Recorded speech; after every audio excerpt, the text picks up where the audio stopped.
Very good to see you. My goodness. Lovely to be here with you today. And just to say a couple of words, I've just had the pleasure of meeting the President-elect, and we've had a very, very good discussion about Australia's long-standing relationship with the Philippines. And in that conversation, and those of you who have heard me talk previously will know that Australia's got a relationship with the Philippines that is of very long standing, goes back to the 1800s, but particularly since the Second World War, our relationship has got stronger, broader and deeper. So in my discussions with the President-elect, we talked about the nature of Australia's relationship with the Philippines and how it has grown over the last 76 years in particular of our diplomatic relationship.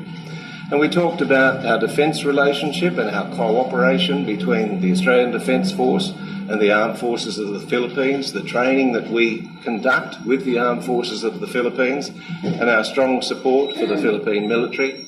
We talked about our development assistance relationship, how Australia invests about $80 million a year in the Philippines to provide assistance, particularly down in the BAM, where we need consistency, security and prosperity for the people of Mindanao.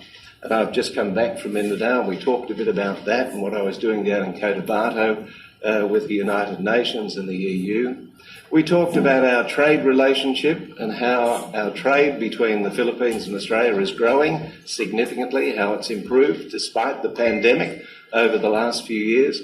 And we talked a lot about our people-to-people links between Australia and the Philippines.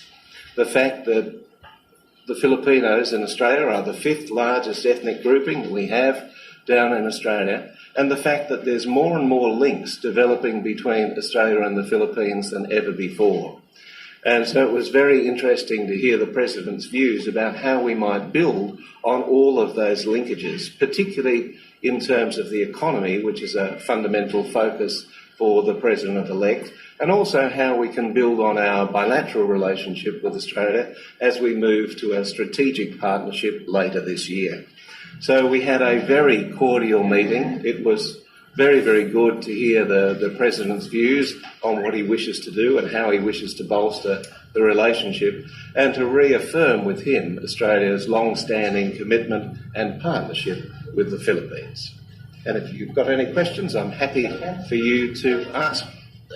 Yes, sir. I have a question. Last year, you said that Australia, the Australian government is a strong supporter of the Philippines in its 2016 arbitral victory over the West Philippine Sea. Was that discussed during your meeting? We touched upon the situation in the West Philippine Sea and the South China Sea, and I reiterated our commitment to the Philippines in supporting the outcome of the arbitral award and supporting the Philippines as it goes forward dealing with difficult regional issues.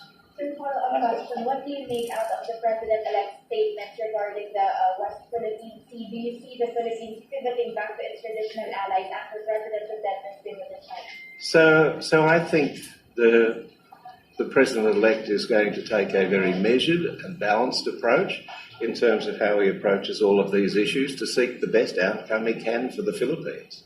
And I think any pragmatic politician would do exactly the same.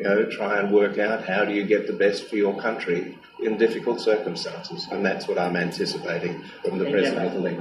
Thank you very much. Very good. Thank you, everybody. Very good to see you.